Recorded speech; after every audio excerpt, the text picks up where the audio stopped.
어떤 목사님이 부유하고 영향력 있는 사업가에게 막대한 헌금을 요청하는 편지를 씁니다.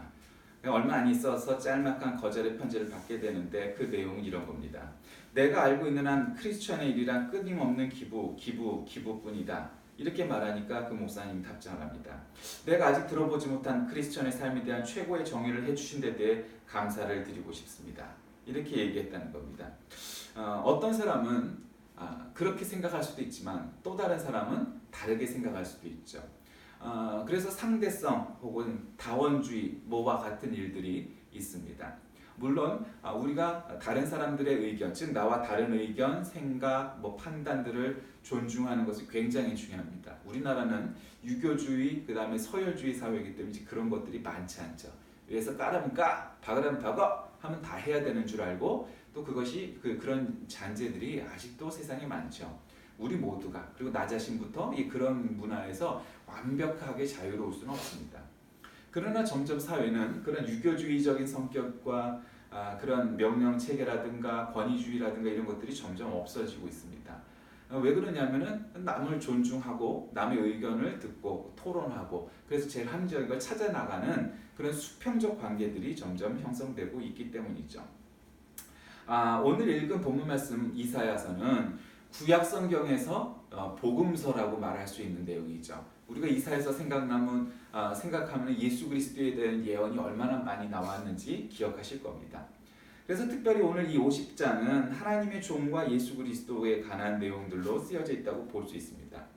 그러니까 메시아에 대한 예언으로서 십자가 고난은 차마 견딜 수 없을 정도의 수치와 모욕을 동반하는데 메시아가 그것을 자원하여 감수하신 것은 하나님의 뜻에 절대적으로 순종하려는 자세 때문이다 하는 내용들로 요약이 되어 있죠. 오늘 본문을 읽다 보면 주 여호와께서 학자들의 혀를 내게 주사 이런 대목이 나오죠. 학자들의 혀를 주셨다고 하니까 우리가 그냥 학자라고 생각할 수 있지만 원래 이 말은 림무딤이라는 히브리어인데 이 뜻은 배운 자, 가르침을 받은 자라는 뜻입니다. 그러니까 그냥 우리말로 국어로 읽다 보면 신학자 우리가 흔히 생각하는 혹은 랍비라고 생각할 수 있겠지만 그런 뜻이 아니고 히브리 원어로는 배운 자, 가르침을 받은 자. 다시 말씀드리면 이거는 결국 결론적으로 예수 그리스도를 얘기하는 거예요. 그러니까 여기서는 학문을 많이 공부한 박사학위를 가진 교수와 같은 학자를 얘기하는 것이 아니고 배운 자, 가르침을 받은 자. 이 뜻이 뭐예요? 그러니까 하나님에게서 배운 자, 하나님의 가르침을 받은 자, 예수님이고 또한 그것이 점점 우리에게 다다랐을 때는 우리도 그리스도인들도 학자가 되어야 되는 거죠. 어느 신학교의 이 모토가 학자가 되라, 신자가 되라 이런 말도 있어요. 그러니까 우리가 그건 중요한데 특별히 이제 예수님을 지칭합니다. 왜냐하면 예수님께서는 가르치는 자로서의 사명을 완수하기 위해서 하나님의 말씀을 잘 배우셨고 그리고 그 말씀을 실천하고 순종했다는 거죠. 그러니까 같이 척도라는 건 중요해요. 우리는 성경이 66권이죠. 39, 27이잖아요. 구약 39권, 신약 27권, 합해서 66권.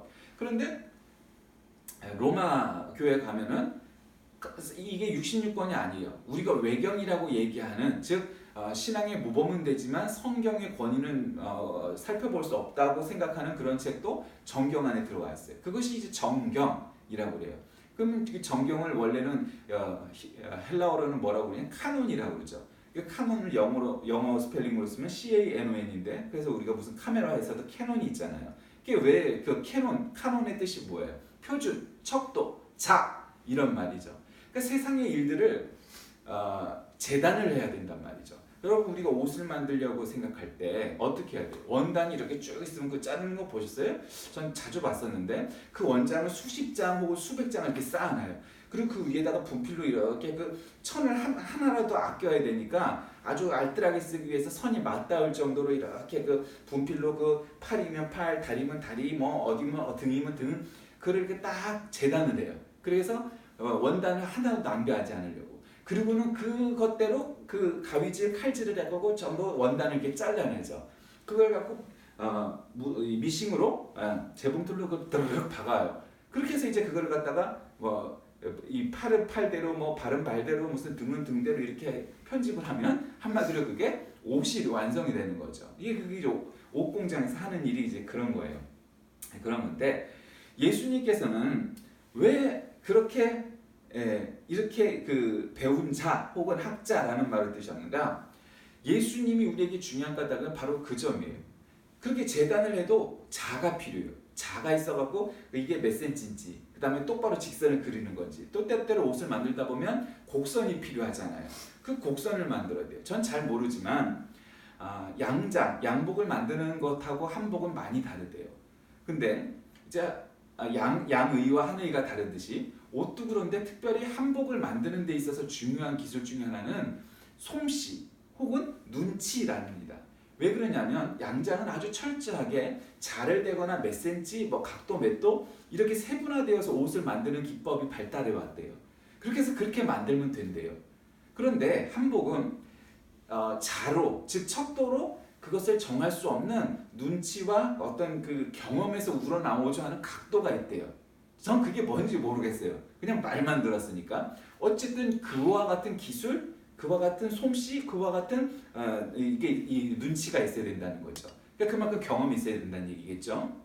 어쨌든 그렇게 해서 한복을 만들기 때문에 가르칠 수 없는, 즉 터득해야만 하는 그러한 눈으로 배워야 되는 기술이 있다는 거예요. 근데 세상에 얼마나 많은 의견들이 있습니까? 그러니까 그 자가 필요해요. 우리가 길이를 잴 수 있는 건 자잖아요. 그 카논이 정경이 딱 66권이라는 거는 이미 우리는 그 66권에서 하나님의 계시가 끝났다고 보는 거죠. 그런데 이제 카톨릭에서는, 로마 카톨릭에서는 그게 그 이후에 있었다고 보는 거예요. 그러나 그것은 우리가 인정할 수 없는 부분들이죠. 왜냐하면 영감이 떨어져요. 그러니까 감동적인 신앙서적은 되겠지만 성경 혹은 정경, 카논이라고 말하기는 어려웠다는 거죠. 그래서 예수님은 그렇게 우리에게 가치 척도의 기준이 되는 거예요. 여러분, 로마 가톨릭 교회가 천주교회가 우리 프로테스탄트 개혁 개신교회보다 뭔가 유연성이 있어 보이잖아요. 그렇죠? 뭐 인정해야죠. 유연성이 있어 보여요. 제사들을 드려도 되고 뭐를 해도 되고 뭐를 해도 되고 유연성이 있어 보여요. 그게 믿지 않는 사람들에게는 그 사람들의 유연해 보이는 거예요. 마음이 넓어 보이는 거예요. 한마디로. 근데 우리 개신교회는 뭔가 속이 좁아 보이는 거예요. 그게 왜 그렇겠어요? 뭔가 이 지켜야 될 진리를 사수하고 있는 복음의 진리가 있기 때문이죠. 근데 우리보다 더한 사람들이 있죠. 유태교인들과 이슬람 교인들이에요. 그 사람들은 아주 먹을 것도 아주 철저하잖아요. 할랄만 먹어야 되고 하람은 먹으면 안 되고 코셔만 먹어야 되고 뭐 그런 것들이 엄청나요. 근데 어떤 사람들은 굉장히 그런 거에 엄격하고 또 어떤 사람들은 좀 더 유연할 수 있고 그리고 나아가서는 아주 그런 것과 관계없을 수도 있어요. 근데 문제는 옳고 그름의 문제를 사람들의 다수결이나 의견이나 전통과 역사 속에서만 찾는다면 여러분 그건 얼마든지 왜곡될 수 있어요. 사람이기 때문이죠. 자기에게 유리한 쪽으로 얼마든지 해석해낼 수 있고 그것이 일리가 다 있게 마련인 거예요. 이쪽이든 저쪽이든 말이죠. 그러니까 합리적인 생각과 언어와 말로 표현한다면 어느 것도 정답이라고 할 수가 없어요. 그러니 세상이 살기가 어려운 거죠. 그런데요, 우리에겐 성경이라는 정경화된 66권의 성경이 있고 거기에는 하나님의 말씀이 들어있고 거기 복음이 있어요. 그러니까 예수님이 말씀하신 그 복음들이 바로 우리의 삶의 척도가 되는 줄 믿으시길 바랍니다. 세상이 아무리 달라지고 역사가 달라지고 시대가 바뀌어도 변치 않는 것은 바로 그거예요. 그래서 우리가 오늘 본문 말씀을 보니까 하나님께서는 예수 그리스도에게 어떤 것을 주셨기 때문일까? 자, 첫 번째로는 두 가지 기능으로 도우시는데 하나는 학자의 혀를 준 것이고 하나는 학자가 알아듣는 귀를 주셨다. 이렇게 표현을 하고 있어요. 그건 뭐예요? 우리가 개신교회 예배의 특징은 뭐예요? 말씀이죠. 그렇죠? 네, 말씀이에요. 그래서 목사가 중요한 거예요. 건강한 신학과 또 전통 속에서 성경을 해석하고 그런 것 설교하고 강론하는 것이 개신교회 예배의 핵심이에요. 그러면 카톨릭 교회는 어떨까요? 거기는 성찬, 성례전 뭐 이런 거죠. 그래서 뭐 포도주는 없지만 어쨌든 떡을 나누고 그다음에 세례를 받고 하는 이런 의식, 리터지를 굉장히 중요시 여기죠. 그러니까 거기는 막 하는 게 복잡해요. 일어섰다 앉아섰다 눈을 감았다가 뭐 고개를 숙였다가 인사를 했다가 뭐 많죠. 예, 그런 의식이 많아요. 그런 의식이 많으니까 뭔가 있어 보이는 것 같아. 뭐 이럴 수 있는 거죠. 개신교회는 그런 것들을 축약했어요. 꼭 필요한 것들만 남기고 다 없앴어요. 왜 없앴을까요? 제일 중요한 건 그런 의식을 반복하는 것이 아니라 이게 중요한 거예요. 개신교의 핵심은 그런 형식이 아니라 그 내용의 컨텐츠에 있다는 거예요. 즉 우리 예배의 형식이 설교 중심으로 발전하는 것은 바로 그 설교 가운데 있는 하나님의 말씀, 예수 그리스도의 복음이 우리를 변화시키는 가장 큰 폭발력 있는 다이너마이트 같은 폭발물과 같은 것이고, 그래서 우리 예배는 말씀이 중요한 거고, 그 말씀 안에 있는 그리스도의 복음이 우리에게 왔을 때 우리를 변화시키고 힘이 된다라는 거죠. 그러니까 그리스도인에게 가장 중요한 건 뭐냐? 예수님처럼 학자의 혀를 갖는 것이고 학자같이 알아듣는 귀를 우리가 갖는 것이 중요합니다.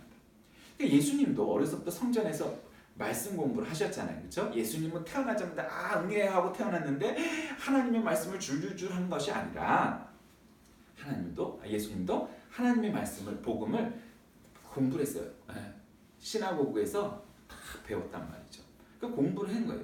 그러니까 우리도 개신교의 특징은 말씀 공부를 더 열심히 하는 거예요. 그게 예배 시간뿐만 아니라 성경 공부가 됐던 교육이 됐던 우리가 그런 교육을 잘 갖는 게 굉장히 중요하죠. 그래서 훈련이 되어야 돼요. 그러니까 그 말씀 훈련을 잘 못 받으면 이 이단 사이비가 되기도 쉽고 쓸데없는 잘못된 그릇된 해석으로 빠지기가 쉽고 그런 거예요. 그러니까 학자의 혀, 학자의 귀가 필요한 것. 예수님의 눈, 예수님의 혀, 예수님의 귀가 필요한 건 뭐예요? 무엇을 하든지 그 가치척도의 기준이 예수 그리스도이셔야 하는 거죠. 예수님, 책 제목에도 있죠. 예수님이라면 어떻게 하셨을까? 그런 제목이 옛날에 읽었던 기억이 나는데, 예수님이라면 어떻게 하실까? 여러분, 그게 중요한 거예요. 단지 말을 하고 듣는 것뿐만 아니라 우리의 마음을 품고 하는 것도 예수님이라면, 어떤 때는 예수님이 정말 세상 모든 사람들이 날 버려도 예수님께서는 포기하지 아니하시고 나를 붙잡아 주시고 나의 힘이 되고 나의 지원군이 스폰서가 돼 주신다. 그 마음과 믿음이 우리에게 얼마나 큰 도움이 됩니까? 그러나 때로는 정말 성전 앞에 장사치들을 갖다가 내몰들이신 것처럼 아주 그렇게 크게 역정을 내시는 그런 예수님의 모습도 있었단 말이죠. 그러니까 세상에는 그래야 될 일도 있고 또 아니어야 될 일도 늘 있게 마련인 거죠. 여러분, 그래서 우리가 예수님처럼 예수님의 혀, 예수님의 귀, 바로 그것이 배워야 될 첫 번째입니다. 두 번째로 예수님의 삶에서 우리가 교훈을 얻어야 될 것은 온갖 순환을 당하시고 수욕을 당하셨던 겁니다. 이번에 보니까 우리 교단에서 처음으로 이번 주일을 원래 종려주일 혹은 고난주일 이렇게 많이 표현했었는데 처음으로 순환주일이라는 표현을 썼어요. 찾아보니까 다른 교단들은 그렇지 않은데 유독 우리 교단만 순환주일이라는 표현을 썼어요. 그래서 국어사전을 한번 찾아봤죠. 근데 고난보다는 순환이 더 적합한 것 같다고 저는 여겨요. 어떤 것도 틀린 건 아니에요. 종려주일도 맞고 고난주일도 맞고 순환주일도 맞아요. 근데 어쨌든 그 표현이 나쁘지 않아서 발음도 괜찮고 그래서 했어요. 전에 종려주일이란 말은 예수님께서 이제 십자가에 달려 돌아가시기 위해서 예루살렘으로 들어가실 때 새끼 당나귀를 타고 들어가시는데 아이들이 종려나무 가지를 흔들면서 호산나 호산나 하던 그 첫 번째, 즉 이 십자가의 첫 번째 길로 들어가시는 길이어서 그것을 종려주일이라고 했는데, 사실은 종려주일이라는 말이 잘못됐다는 건 아니지만 종려가 중요한 건 아니잖아요, 그렇죠? 그네들이 감람나무 가지를 흔들었던 종려나무 가지를 흔들었던 별로 그거가 중요한 건 아닌 것 같고, 이 주일의 가장 중요한 핵심은 바로 순환을 받으셨다 혹은 고난을 받으셨던 주일이다라는 생각에 종려주일보다는 이번에 바꾼 순환주일이 나쁘지 않다 이렇게 생각을 했는데, 예수님께서 우리에게 예수님의 삶을 통해서 보여주신 두 번째 교훈은 바로 그거죠. 예수님께서는 순환을 당하셨다는 거죠. 때리는 자들에게 등을 맡기고 수염을 뽑는 자들에게 뺨을 맡기고 수욕과 침뱉음을 피하려고 얼굴을 가리지 아니하셨다는 거죠. 우리 너무 잘 알잖아요. 예수님은 정말 로마 제국군의 군함발에 짓밟히신 분이에요. 로마 총독의 재판을 받으신 분이에요. 그리고 또 바리새인, 사두개인, 서기관들과 같은 이 유대인들 가장 이 율법을 잘한다고 하는 사람들의 배반을 당해서 그 사람들에게 제후가 되신 분이에요. 한마디로 배신을 당하고 동족에게. 예수님이 십자가 달리실 때 남았던 것은 대부분 여자들과 별 볼 일 없는 아이들 뿐이었고, 예수님의 소위 제자라고 하는 사람들도 다 도망쳐버리고 없었어요. 그러니까 12제자가 중요한 분들이고 사도이기는 하나 그분들도 아마 말씀을 가르치실 때 그렇게 설교하지 않았을까요? 여러분, 내가 지금은 사도로 혹은 목회자로 이름을 불리고 있고 예수님의 복음을 가장 가까이서 봤다고 저는 전하는 사도이지만, 그러나 예수님이 십자가에 달리셨을 때 나는 도망을 치고 배신을 했던 사람입니다 라고 분명히 얘기를 했을 거예요. 왜냐면 사람들도 다 알고 있으니까. 그런 부끄러움이 그들에게는 있었을 거예요. 여러분, 인생을 살다 보면, 신앙생활을 하다 보면 왜 그런 부끄러움 한두 가지가 우리에게 없었겠습니까? 사도들도 그런 부끄러움이 있었습니다. 가장 큰 부끄러움은 예수님이 가장 어려울 때 함께하지 못했다는 것이죠. 여러분, 우리의 가장 좋은 친구, 친한 사람 혹은 가족이 누굽니까? 내가 가장 어려울 때에 나의 곁에 서서 그 순환을, 그 고난을 같이 받으며 이겨나가게 해주는 사람이죠. 그게 친구예요. 그게 벗이에요. 그게 가족이에요. 그래서 그 사람들이 우리 인생에서 가장 중요한 거예요. 내가 잘 나갈 땐 나하고 친한 척해도 그 사람은 친구 아니에요. 진정한 친구가 누구예요? 내가 가장 밑바닥에 있을 때 나에게 다가와주고 도움을 주고 기도해주고 나를 이해해주는 사람, 바로 그 사람이 친구라고 불릴 수 있는 거죠. 그러니까 예수님의 제자들은 예수님이 잘 나갈 때는 내가 예수님이 정권을 잡고 왕이 되시면 난 영의정이 될 거야, 자의정이 될 거야, 이따위로 싸우고 막 했던 거 여러분 잘 아시잖아요. 그게 불과 얼마 전이에요.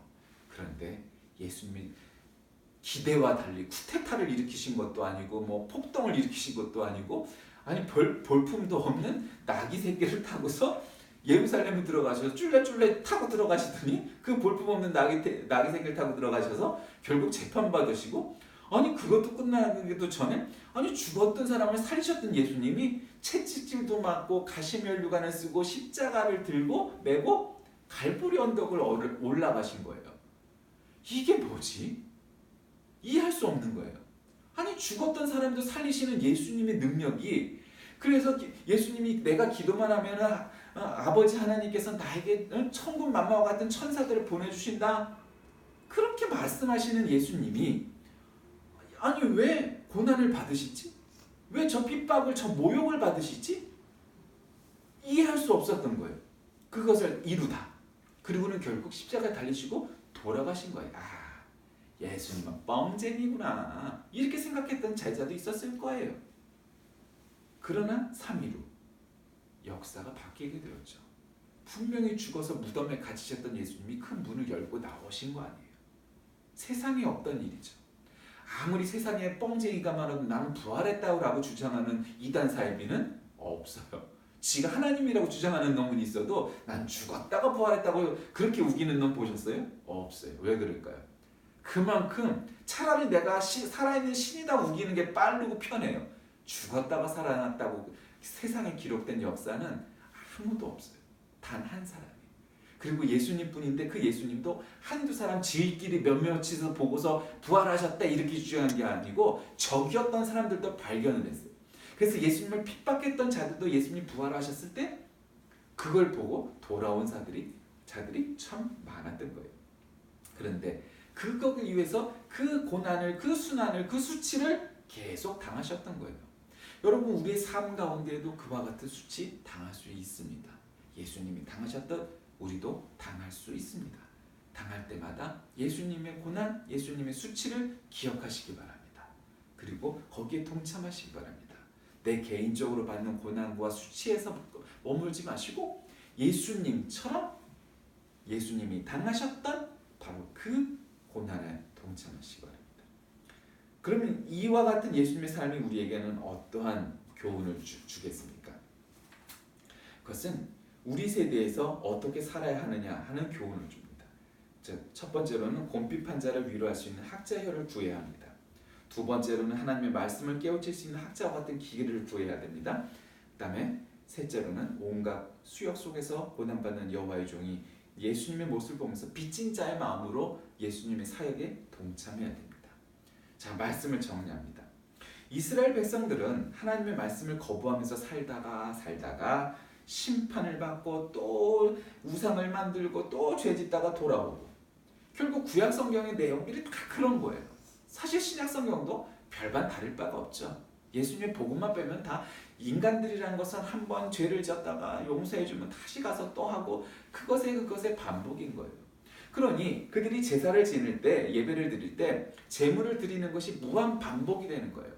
그러니까 돈을 아무리 벌어도 그 당시에 아무리 부자만 빼놓고는 보통 평범한 사람들은 가난하고 하루에 3끼를 다 먹기는 쉽지 않았을 터인데, 그 와중에도 또 이 종교적인 이 죄의 문제를 해결하지 못해서 그 가난한 사람들이 새 한 마리라도 들고 가려면, 염소 한 마리라도 잡으려면 그게 얼마나 어려웠겠어요. 그걸 예수님이 당신이 제물이 됨으로 한 방에 해결하셨잖아요. 구약 성경에 보면 아브라함이 100살에 얻은 자기 아들 이삭을 데리고 산에 올라가서 그를 제물로 삼으려고 했어요. 그것이 예수님의 표상인 거죠. 전초전인 거죠. 프레게임인 거예요. 예수님처럼 그의 아들이 제물이 되는 모습을 구약성경 아브라함과 이삭이 보여주었죠. 그리고 실제로 아브라함은 신용만 했을 때 하나님께서 야 됐어 거기까지 너의 믿음을 내가 보았다. 그걸 왜 그렇게 하셨을까요? 쇼를 하셨을까요? 쇼는 쇼죠. 어떤 쇼예요? 너는 아들을 잡으라 했을 때 순종했으니 너의 믿음은 체크됐고, but 그러나 너의 아들을 내가 다치게 할 생각은 없었어. 그러나 너의 아들은 안 다쳤지만 믿음의 조상인 너 아브라함의 아들은, 나의 아들 예수는 죽게 할 거야. 죽게 될 거야. 바로 그 모습을 보여주시기 위한 거죠. 그래서 그분의 삶이, 그분의 십자가가, 그분의 부활이, 예수님의 말씀이 우리에게는 가지척도의 기준이 되어야 됩니다. 세상 사람들의 의견을 들어보면 그 말이 일리가 있죠. 그래서 일리 없는 말이 있겠어요? 일리가 다 있죠. 그런데 예수님이라면, 예수님의 말씀과 예수님의 교훈대로 따져본다면 그것이 마땅하냐 아니냐, 에서 우리는 결론을 내야 합니다. 어떤 것도 다 일리 있는 이야기의 주장을 다 들어보면 다 나름의 일리가 있어요. 그러나 문제는 예수님이 그렇게 생각하셨을까? 예수님이라면 그런 판단을 하셨을까? 이것이 예수님의 가르침에 맞느냐 하는 거죠. 예전에 제가 이 교회에서 어떤 교회에 있을 때 헌금 봉투에 이렇게 헌금 봉투에 우리가 이름을 써서 내잖아요. 여러 가지 이유, 전산적인 문제도 있고 있으니까. 그러니까 교회 행정에서 그게 필요하니까 그렇게 내요. 아니면 아예 어떤 교회는 그냥 신자 고유 번호가 있어요. 3077이면 3077 이런 식으로 해갖고 그렇게 해요. 근데 어떤 교회는 올라오면은 거기서 불러줘요. 아무개 장로님 500만 원, 아무개 권사님 200만 원, 아무개 집사님 100만 원 이러면서 헌금 액수도 호명을 해요. 호명도 아니고 호액을 하는 거죠. 액수를. 그것이 정말 복음적인가? 그것이 은혜스러운가? 그 예수님이라면 어떻게 하셨을까? 아마 절대 안 하셨을걸요. 예수님이라면 가난한 자의 마음을 헤아리셨을 거예요. 부자들의 이름이 앞세우고 선포되는 것을 원치 않으셨을 거예요. 물론 부자들이 교회에 헌신하고 봉사하는 것도 중요한 몫입니다. 그것이 가치가 없다는 게 아니에요. 그러나 그것은 다른 쪽으로 인정을 해줘야지, 예배당 강단 속에서 헌금 액수를 불러가며 그들의 이름을 호명하는 것은 없는 사람들, 더 하고 싶지만 하지 못하는 자들의 마음을 헤아리지 못하고 다치게 할 수 있다는 것을 생각한 적이 있죠. 자, 우리는 어떤 일을 당하든지 가치 척도가 필요합니다. 무엇으로 우리의 삶을 판단할 것인가? 예수님이시길 바랍니다. 가치 척도의 기준이 예수님만 되시기 바랍니다. 그것이 그리스도인이라고 칭하는 사람들입니다. 우리 모두가 그리스도인 다 되시길 주의 이름으로 간절히 기도합니다. 살아계신 하나님, 오늘도 우리는 귀하고 거룩한 주일을 맞이하였습니다. 우리의 삶이 진정으로 그리스도인이라 불리움을 받을 만한 것인지, 우리의 삶의 기준이 예수님이신지, 예수님을 모델 삼아, 예수님을 표준 삼아, 예수님을 척도 삼아 사는 삶인지 되돌아보게 하시고, 무슨 일을 당하든지 우리의 기준이 말씀이 되게 하시고 예수님이 되게 하여 주옵소서. 예수 그리스도의 이름으로 간절히 기도드립니다. 아멘.